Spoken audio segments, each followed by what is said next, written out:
행복, 성공, 그리고 사랑을 괜찮아 TV와 함께 바로 당신이 주인공입니다.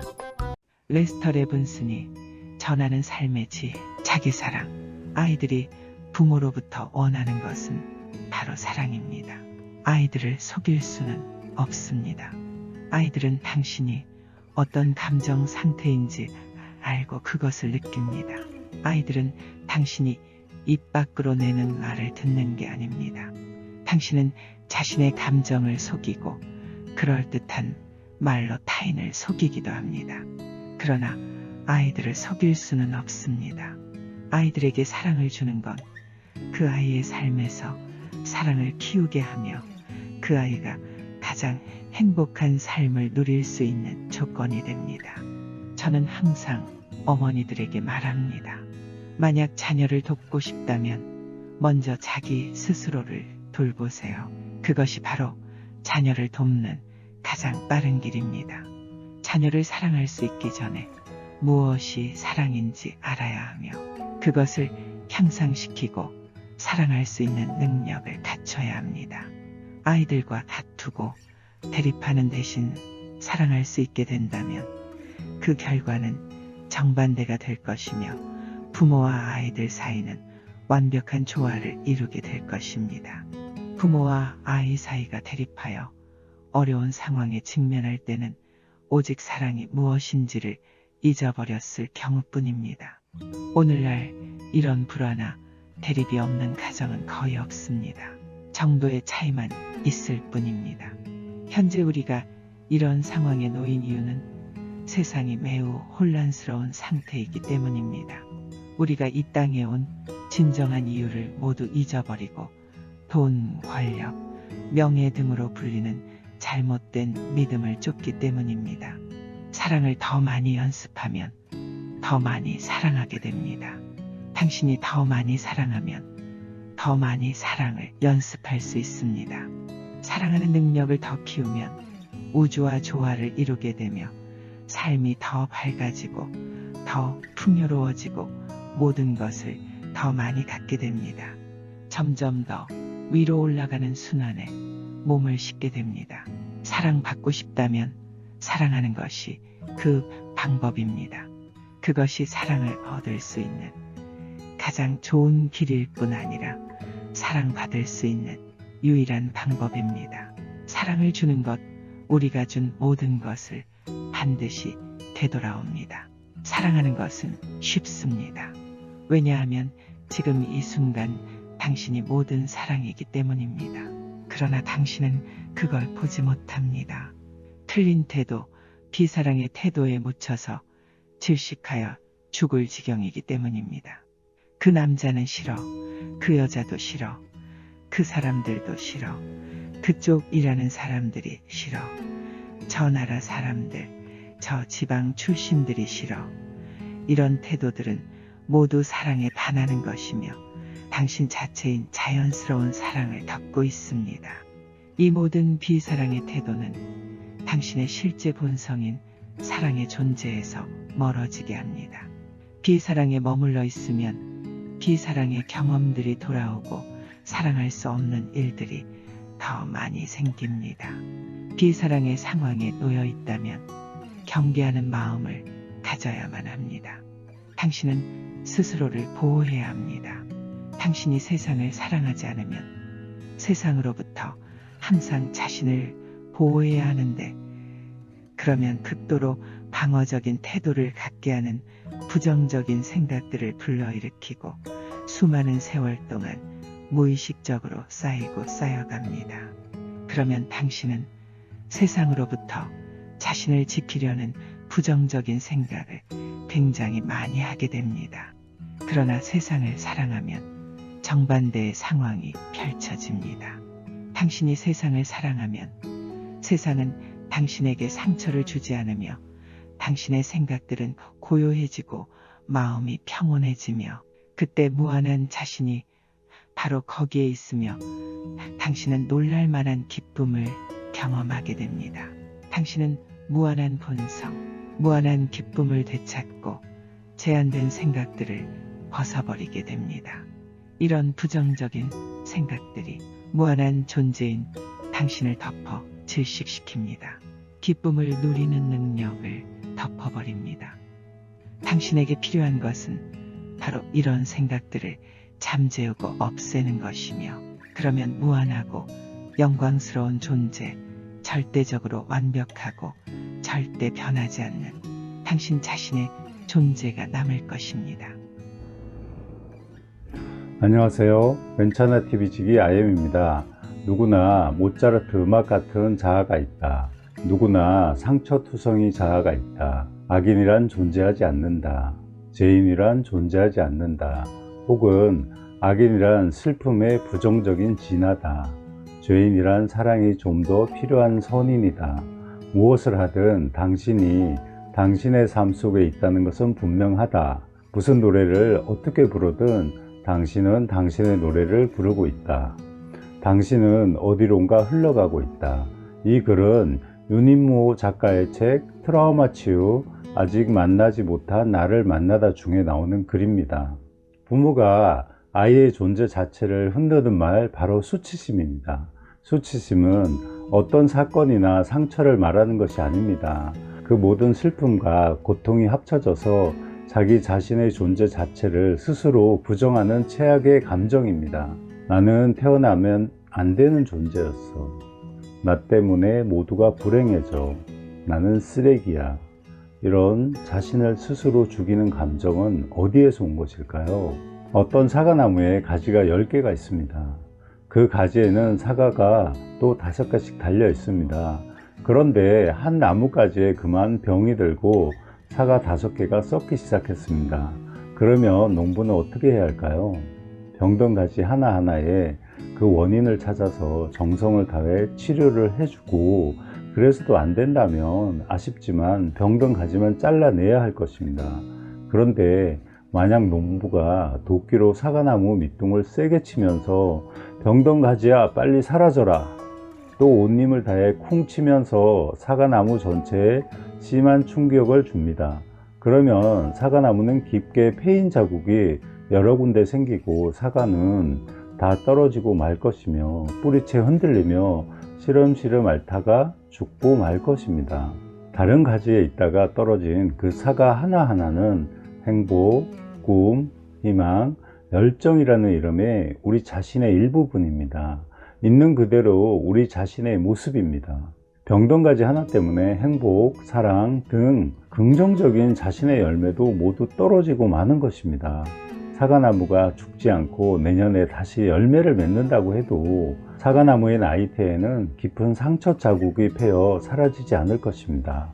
평생 그 상처가 나이테에 남아 괴롭히는 것입니다. 바람이 조금만 불어도 사과나무는 쓰러지고 말 것입니다. 수치심은 그런 것입니다. 존재 자체를 흔드는 파괴적인 농부의 반응입니다.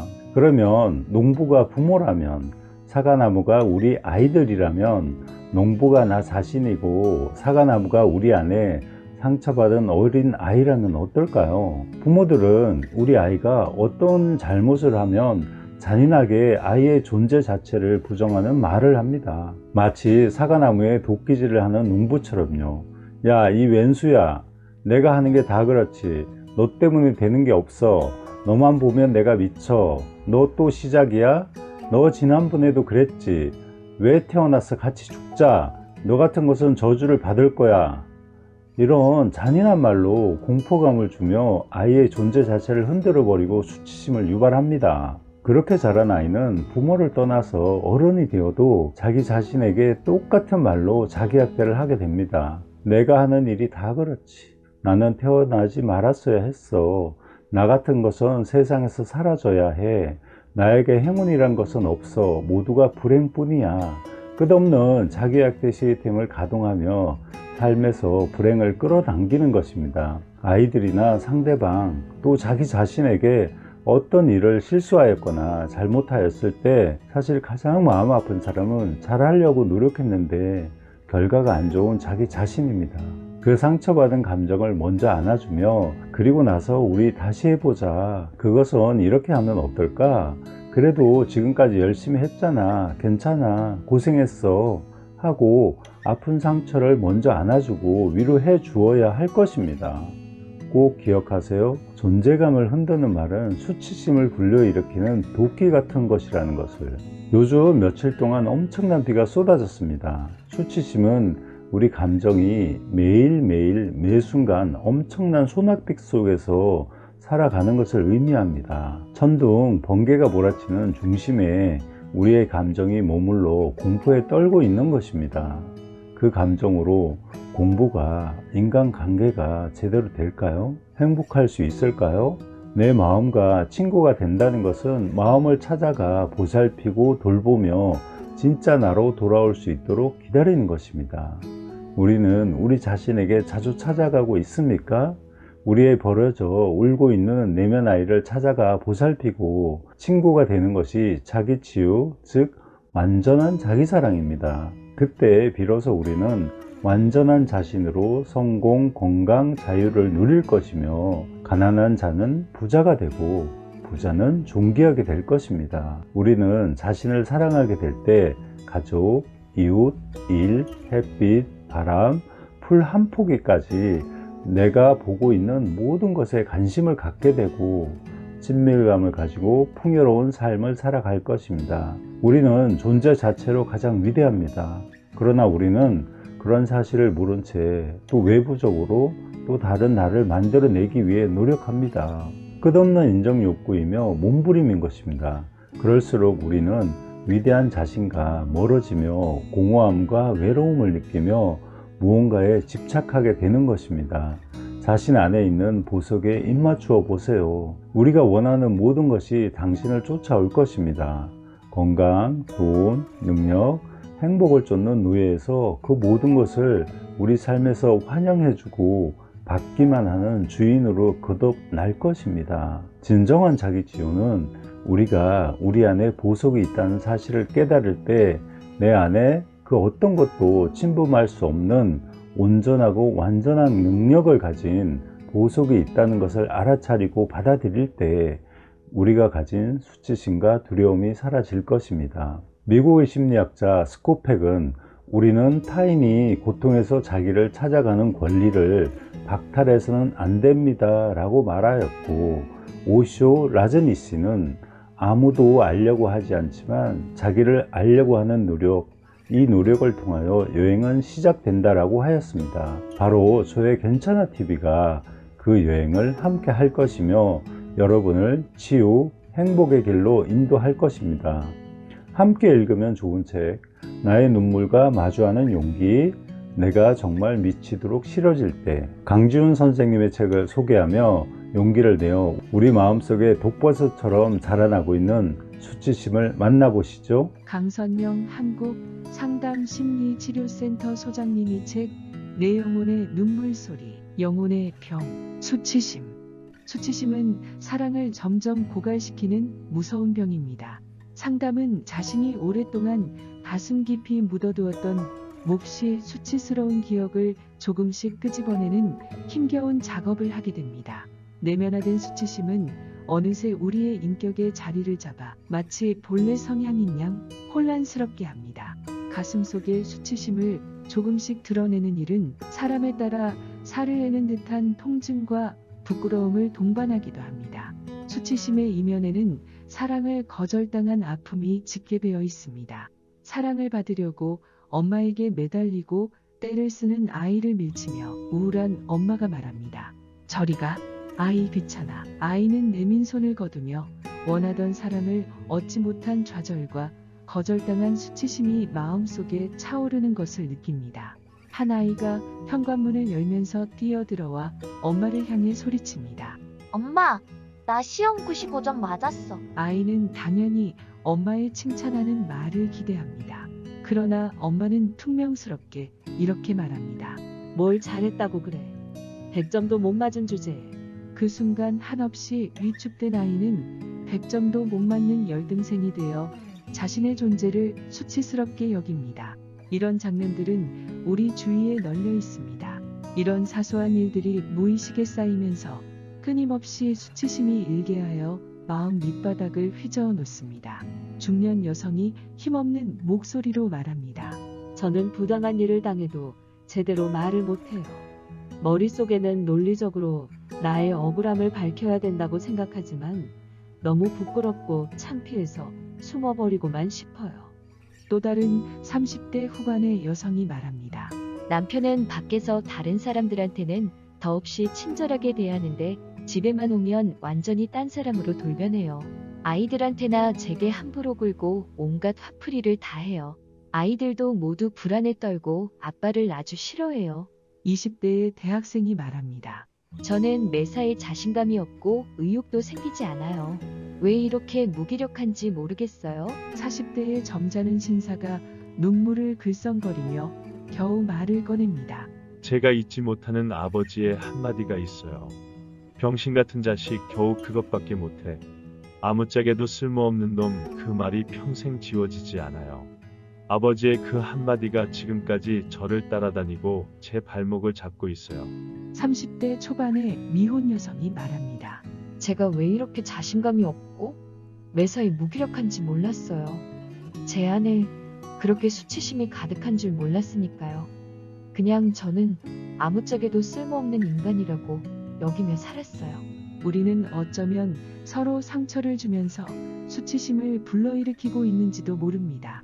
자신은 상처를 받기만 하는 사람인 것 같지만 자세히 들여다보면 상처받은 자신이 또 다른 상처받은 이들을 낳지요. 수치심의 가장 큰 악영향은 자기 자신을 있는 그대로 받아들이지 못하게 하는 것입니다. 스스로 용납하지 못하기 때문에 다른 사람과 사랑을 주고받을 수 있는 능력을 잃고 마는 것이지요. 부모가 무심코 던진 한마디가 자녀의 마음에 심한 수치심을 불러일으킵니다. 교사나 목사, 권위자들의 생각 없는 한마디가 한 사람의 영혼에 깊은 수치심을 남기기도 합니다. 수치심이 내면화되면서 파생된 열등감이나 중독, 그 밖에 다양한 부정적 성향들은 자신을 파괴하고 가족을 고통 속으로 몰아넣고 맙니다. 우리는 모두 알게 모르게 타인을 괴롭히고 있습니다. 다만 내면의 상처가 아주 큰 사람들은 자신의 상처에 집중한 나머지 자신이 다른 사람들에게 상처를 주고 있는 것을 알지 못합니다. 사랑하는 사람, 가족, 사랑하는 친구에게도 쉽게 상처를 받아 그 사랑을 잃어버립니다. 수치심을 치유하지 않으면 그 사랑을 찾을 수 없게 됩니다. 많은 사람이 어린 시절에 들은 잘못된 평가가 자신의 삶에 어떠한 영향을 미치는지 인식하지 못한 채 살아갑니다. 그 잘못된 부정적인 평가가 거짓자아가 되어 자신을 과소평가하게 합니다. 나는 A형이니까 소심하고 소극적일 수밖에 없어 라고 쉽게 왜곡된 인지구조를 가지게 되는 것입니다. 그리고 평생 스스로 부정적인 자기인식의 굴레를 쓰고 살아갑니다. 이렇게 되고 나면 다른 사람에게도 혹독한 기준을 적용하게 되고 이는 가족이나 직장 내의 모든 관계를 어렵게 만듭니다. 부모들은 자신의 한마디가 자녀의 영혼 깊숙이 수치심을 가시처럼 찔러 넣을 수 있다는 사실을 깨달아야 합니다. 기분 내키는 대로 자녀들에게 가시돋친 말을 해서는 안 됩니다. 그 가시는 치유가 되기 전까지는 죽는 날까지 뿌리 깊이 박혀 저절로 뽑히지 않습니다. 자녀를 사랑하지 않는 부모는 없습니다. 다만 사랑의 이름으로 무자비하게 퍼붓는 무제한 비난과 체벌과 비인격적인 분노의 표현 등이 자녀를 평생 수치심의 노예가 되어 자신감을 상실한 채 꽁꽁 묶인 죄수처럼 살아가게 만드는 것입니다. 이것은 무서운 진실입니다. 게센 커우먼은 수치심이라는 저서에서 이렇게 말합니다. 수치심은 영혼의 병이다. 이것이 모멸감 또는 굴욕감에서 느낀 것이든 난관에 성공적으로 대처하지 못했다는 실패감에서 느낀 것이든 간에 다른 사람이 아닌 자기 스스로에 의해 경험하게 되는 가장 쓰라린 경험이다. 수치심은 내면에서 느끼는 상처로 우리를 자기 자신과 타인 모두에게 분리시킨다. 나를 나와 타인 모두에게서 분리시키면 어떻게 될까요? 외로움과 자괴감이 영혼에 가득 덮이겠지요. 이것은 참으로 슬픈 일입니다. 스스로 자신을 괴롭히며 파괴해 가는 것이니까요. 또 존 브래드쇼는 상처받은 내면화의 치유에서 이렇게 주장했습니다. 정서적, 신체적, 성적 학대는 수치심 중독을 만들어낸다. 수치심 중독이란 흠집이 나서 위축되고 제대로 평가하지 못하는 감정이다. 수치심 중독은 죄책감보다 훨씬 더 심각하다. 죄책감은 당신이 무엇인가 잘못했지만 그것을 다시 고치고 그걸 위해 무엇인가를 할 수 있다. 그러나 수치심 중독은 당신 자신이 무엇인가 잘못된 존재라는 것이고 그것에 대해 당신이 할 수 있는 것이란 아무것도 없다. 당신은 그저 부족해 보이고 불완전할 뿐이다. 수치심 중독은 바로 상처받은 아이의 핵심이다. 자신이 받은 상처와 모멸감과 수치심이 자녀 세대에 내려가지 않도록 부모가 치유받고 회복해야 합니다. 수치심의 뿌리에는 우리의 영혼을 파멸시키려는 악마가 숨쉬고 있습니다. 자녀가 부모의 상처받은 자아상에 감염되어 그대로 답습하게 되는 수많은 사례들을 보면서 깊은 슬픔에 잠기기도 합니다. 숨겨진 수치심을 드러내는 용기를 내어 자신의 수치심을 드러내면 수치심은 그 힘을 잃게 됩니다. 언젠가 원장님 강의를 들은 적이 있는데 그때 원장님은 자신의 수치스러운 경험을 예로 들며 적나라하게 말씀해 주셨어요. 그때 저는 충격을 받았고 저렇게 자신의 치부를 드러내기 위해서는 얼마나 큰 용기가 필요할까 생각했어요. 저 같으면 죽어도 말 못했을 거예요. 나는 수치심을 치유받았고 어디를 가든 어떤 사람 앞에서든 필요하다면 나의 수치스러웠던 과거를 그대로 말할 수 있게 되었습니다. 수치스러운 과거사를 담담하고 진솔하게 털어놓은 나의 이야기는 많은 사람에게 자신의 수치를 드러낼 수 있는 용기를 주었습니다. 치유받기 위해서는 반드시 수치심에 숨겨진 얼굴을 끄집어내야 합니다. 영혼을 파괴하는 수치심이라는 놈은 비밀과 침묵 속에 숨어 있기 때문에 치유되려면 그 붉은 낯을 드러내야 합니다. 존 브래드쇼가 거듭 말하는 소리를 들어야 합니다. 우리는 자신의 비탄으로부터 나와서 고통을 끌어안아야 한다. 진실로 느끼고 있는 고통을 있는 그대로 느껴야 한다. 용기를 내어 우리 내면의 수치심을 드러내고 치유받아야 합니다. 수치심 때문에 무의식적으로 타인을 적으로 만들고 외로워지는 불행의 고리를 끊어야 합니다. 그러면 내 안의 사랑이 다시 나를 부릅니다. 그리고 그 소리를 들을 수 있게 됩니다. 구독과 좋아요를 누르는 순간 여러분도 누군가의 생명을 살리는 기부에 동참하신 것입니다. 여러분의 작은 사랑이 누군가의 생명을 구합니다.